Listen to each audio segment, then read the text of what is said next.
welcome to the Psychohealthology Summit 2018. Thank you very much for watching. In this practical session, Dr. Craig Weiner will teach you how you can use one of the emotional freedom techniques, also known as tapping, on yourself to enhance and accelerate your healing. Dr. Craig has been in the healthcare field for 30 years. He's an accredited EFT master trainer, a trainer of evidence-based EFT for clinicians, and one of only a few certified matrix reimprinting EFT trainers in North America. And you may actually remember Dr. Craig from our other events. In fact, we covered EFT and matrix reimprinting in detail in our interview last year, the Psychohealthology Summit 2017. So in this session, Dr. Craig will tell you a bit about how EFT works, and then, as I said, he will focus on teaching you how to use it on yourself. So enjoy. Hello, I want to thank Dr. Ava for the invitation for being on the Autoimmune Summit and to be able to explain a little bit about EFT, which is what today is all about. And why it's really so important and relevant is, there's over 25 million people in America alone suffering from autoimmune conditions. And with that comes so many different variations of how it affects your body, from pain to skin conditions to affecting your diet. And the implications and the suffering that people have to deal with that have autoimmune conditions can greatly benefit and already are greatly benefiting from this thing called EFT. So it's really an honor to be here and to tell you some more about it. So I'm Dr. Craig Weiner. I'm the head of the EFT Tapping Training Institute, along with my wife, Alina Frank. And I'm here to talk to you about EFT. So what is this thing, EFT? It stands for the Emotional Freedom Techniques. Most people have heard of it as tapping. Millions of people have tried it around the world. So I was invited to bring it to you and share a little bit about this. This is not a full-on training. This is an introduction to be able to show you a little bit about how you can begin to use EFT and tapping on yourself. So EFT is being used by millions of people around the world. There's a tremendous amount of research that just keeps growing. In fact, we're working on a documentary just about the research and science of tapping, because at this point we have over 100 published studies. We've got over 45 randomized controlled trials showing EFT to help with everything from anxiety, depression, PTSD, chronic pain, fibromyalgia, psoriasis. The list goes on and on. So what we're going to do today is I'm going to tell you a little bit about what EFT is, just a snapshot about how it works, and then give you some insights in how you can use it yourself. A little bit of history is, as much research as there is now, there wasn't always. And 10 to 15 years ago, when I first found out about EFT, I was really skeptical that somehow tapping on your face could help everything from pain to even relationship problems and a myriad of other situations. I thought that's ridiculous. How could it do that? So if you're skeptical, it's okay. I was there too. But what I found and what the research is showing is that EFT somehow is being able to affect the stress physiology of the body. So let me just explain that, because stress obviously can increase any condition's symptoms that you're probably suffering from. So if we can use this tapping, this stimulation, this way of what many call emotional acupuncture without needles, and we can use it in a safe and effective and relatively quick way to be able to reduce the stress physiology that reduces the fight or flight response in the body, then we can start to allow the body a greater chance of healing and overcoming whatever symptoms and stress it's having to face. So, Emotional Freedom Techniques, it's plural. We're going to go over one basic version that you can self-apply today. This is what we call clinical EFT. It's based on the original EFT by founder Gary Craig, and we're continuing it in the research, and I'm going to continue how to use it now. Now, one of the things that I want to say is that when you're doing EFT, you can absolutely use it on yourself, but you're also going to be able to find out that there are ways that, should you need to go deeper with this, you're going to want to find a skilled practitioner to be able to work with, and I'll give you some resources on that. So what's happening in the body when we're doing this tapping? It's fascinating. We're starting to understand by the use of functional MRIs and lab work and brain scans what we believe is happening in the body that makes this technique so effective. And here's what we know, is that when we're stimulating these different points on the body, it's sending calming signals to the brain. So when we're upset, when we're stressed, when we're in fight or flight mode, we're basically creating a lot of stress hormones in the body, and we know how that can aggravate and increase so many different symptoms and really not let our body heal. So when we're tapping on these points and it's sending calming signals to the midbrain, to the emotional part of the brain, and especially the amygdala, what it does is it sends these calming signals. And whether we're focusing on what we're feeling right now or we're thinking about past events or memories, is as we start to create a counter conditioning, suddenly I'm talking about something, I'm thinking about something, and I'm just feeling much calmer about it. And if I can cause the body to be in a more relaxed state, it has a much greater enhanced ability to be able to heal.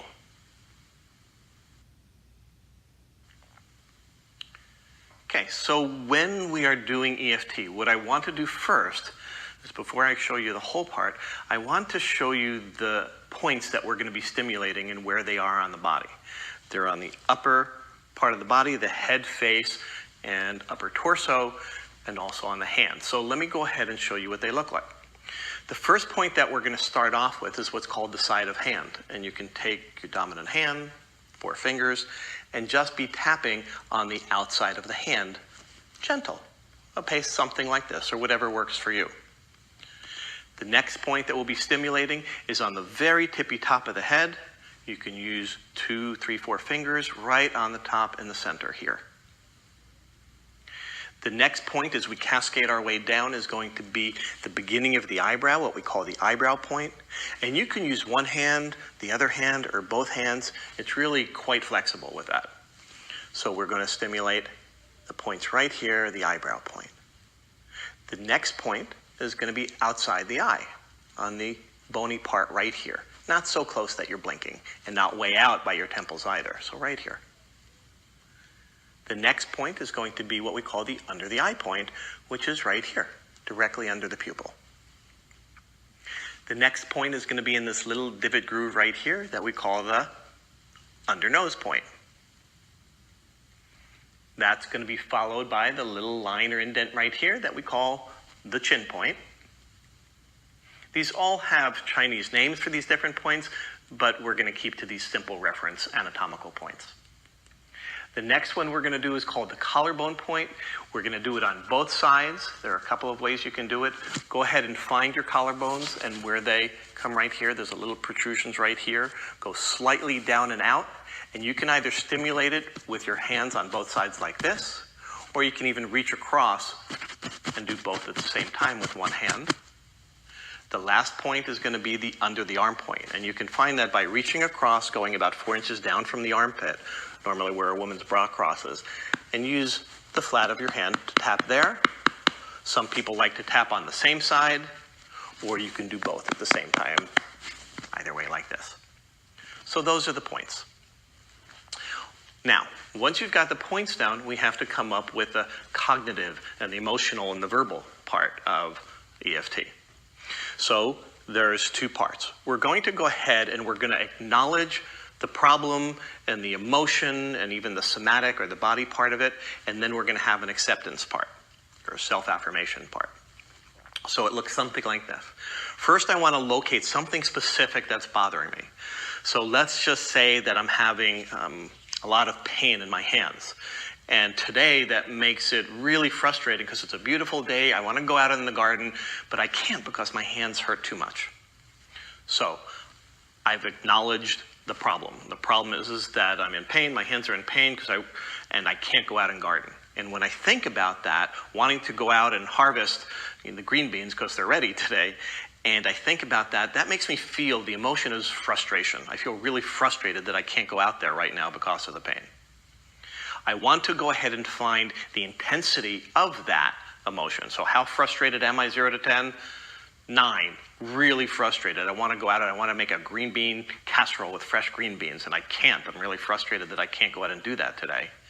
And then I also want to notice, do I feel that frustration anywhere in my body? And if I just kind of tune in, I feel it in my chest. I feel frustrated and tight in my chest here.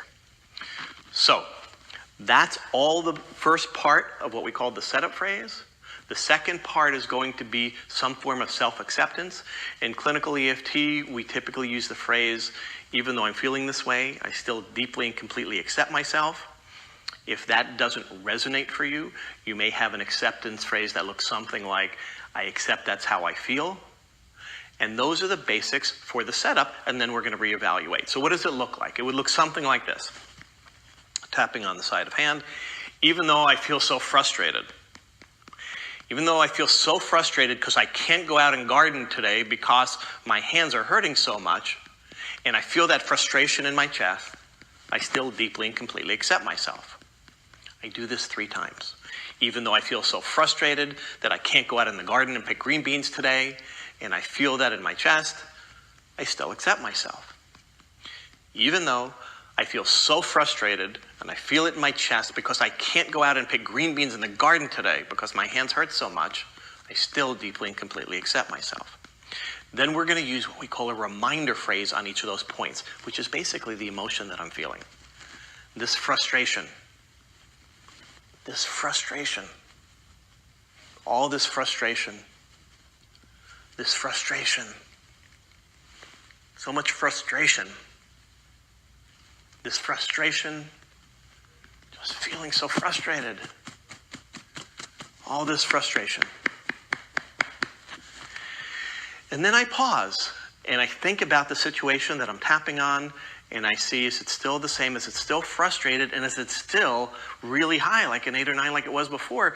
And now, somehow it doesn't feel as frustrating, and it feels more like a 4. So what I would do is I would do another round. Same thing, except it might look like, even though I still have some remaining frustration, because my hands are in pain and I can't go pick green beans today, I still deeply and completely accept myself. Even though I still feel some frustration that I can't go out in the garden because my hands hurt so much today. And even though I still feel some remaining frustration that I can't go outside and pick green beans today because my hands hurt so much, I still accept myself. This remaining frustration I feel.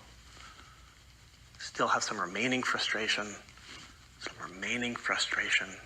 This remaining frustration. Now I sit down and I reevaluate. Am I still feeling frustrated? Is it still a 4? And then I notice that actually frustration doesn't quite speak the words that I'm feeling. It's really sad. I'm really feeling more sad about it now. So now I have to recalibrate, same thing again. Sad, 0 to 10, maybe that's a 5. Do I still feel sadness in the chest? No, the sadness is kind of in my face, around my eyes. And then I would do another round, changing and updating, because there is an evolution that happens in tapping. So in this one, the next round would be, even though I feel sad, thinking that I can't go out and garden today and pick green beans, and I feel that around my face and eyes, I still deeply and completely accept myself. And I would do the same thing again.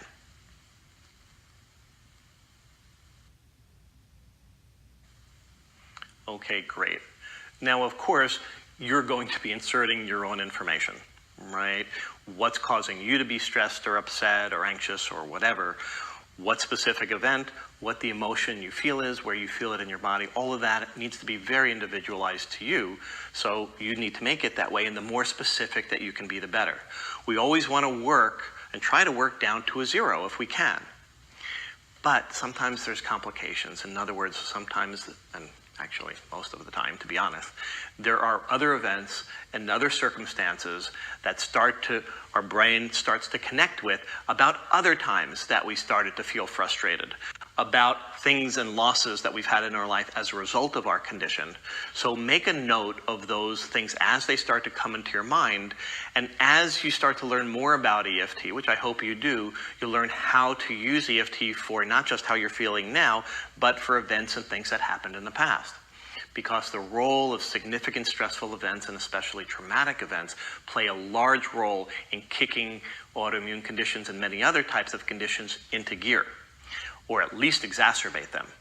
So a good story might be that's helpful is my wife, Alina, that she knew that when she developed an autoimmune condition many years ago, that it happened several months after she had a very traumatic event in her life. She had a stillborn, and several months later developed this condition.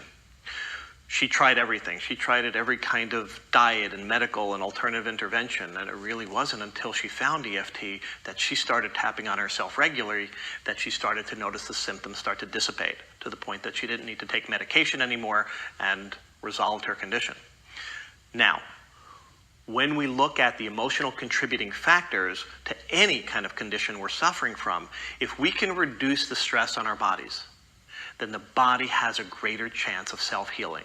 And that's really what we're looking at EFT, is we're looking to reduce the stress on our bodies by reducing the intensity of the emotional contributing factors about how we feel about our condition, about how it's affecting our lives, and reduce that so the brain and body can heal more quickly. So, in the end, what I want to say is EFT, you literally can try it on everything. However, working with a skilled practitioner, especially around traumatic events, especially with different types of diagnoses and different levels of emotional states, is very helpful. So I just really want to say thank you. Please try it. Please find out more information. And I'm happy I was able to be here today and begin to tell you a little bit about EFT.